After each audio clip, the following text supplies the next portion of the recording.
What's up, you guys? Tutorials for Techies here, and today I'm going to teach you how to keyframe in Final Cut Express.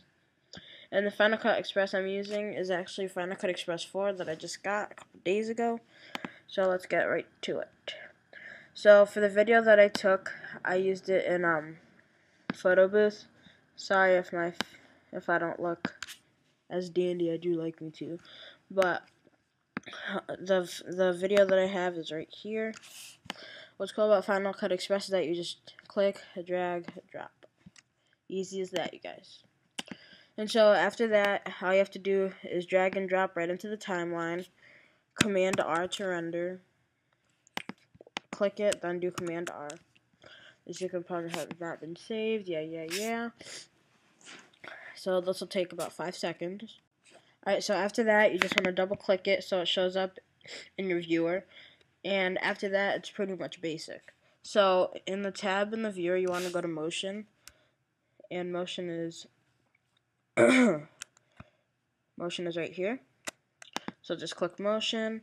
Then you want to actually change the keyframing. Alright, so in the beginning of the clip, let's say you want to keep it the way it is right now. Just keep the scale and everything. But let's say down later in the clip, maybe like 5 seconds or so. So just change this viewer to 5.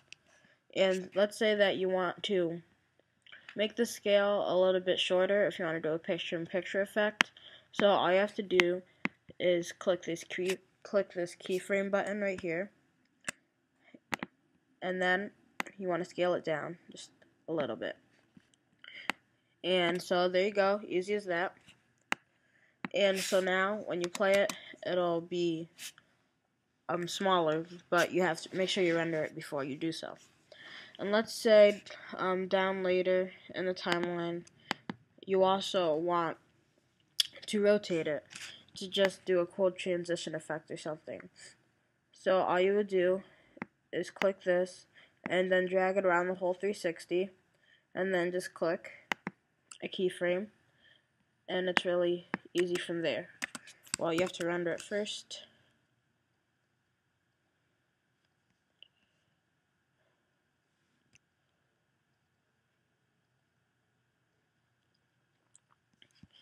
And after you render it, you want to go to the beginning of the clip, then set it back to 0, and then you want to keep it like that. So now when you play it, render it again.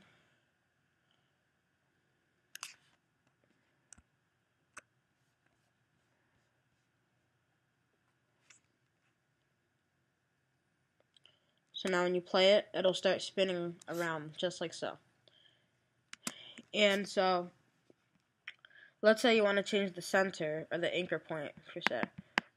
So just go down in the timeline, click center, just move it to your desired position, and then in the beginning of the clip, move it to where you want it to be when the clip starts out. Let's say you want it to be in this corner.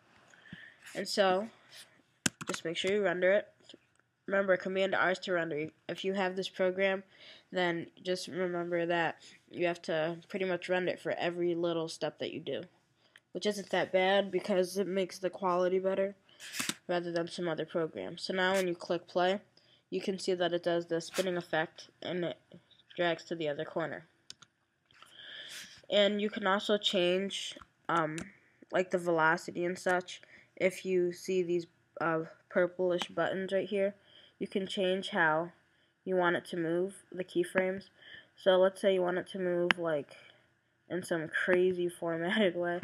I don't know what you guys do when you edit your videos, but all I know, I like my stuff straight. That sounded weird, but let's say you want to do something crazy and just out of the blue like that. Make sure you render it after you do so.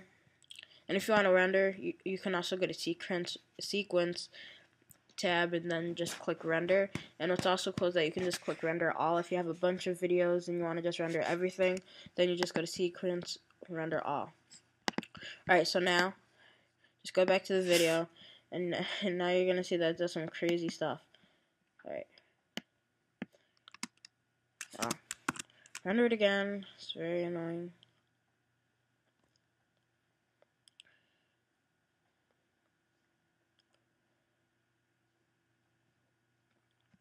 Alright, so now drag yourself back to the middle of the clip, press play, and now you can see that it does this weird movement.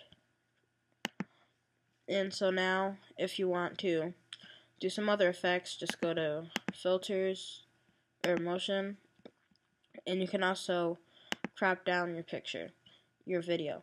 So let's say you want to just crop it down to your face, then you would just move it like so. And I am using the trackpad, so it's pretty hard. And let's say I want to feather the edges out so that it gives it more of a so let's say you're masking an image, then you want to obviously just feather out the video. Okay, so that's pretty much all there is to keyframing in motion, but there's a bunch of other stuff you can do, you guys. It's just putting the keyframes in the right place at the right time and just making sure that it comes out the way you want it. Now, I don't think that mine is the best due to all of the crazy stuff and all the rendering, but there's a bunch of stuff that you're able to do with Final Cut Express, and I urge you to get it if you don't have it and you're just watching this video. It's a very great program, and it's really cheap, only $200, as to all the other programs such as After Effects and such, which go for about $700. So I urge you to get it, and thanks for watching my video. Remember to subscribe and rate so that I can make other videos, and make sure to comment too so that I know what I need to fix. Alright, thanks for watching.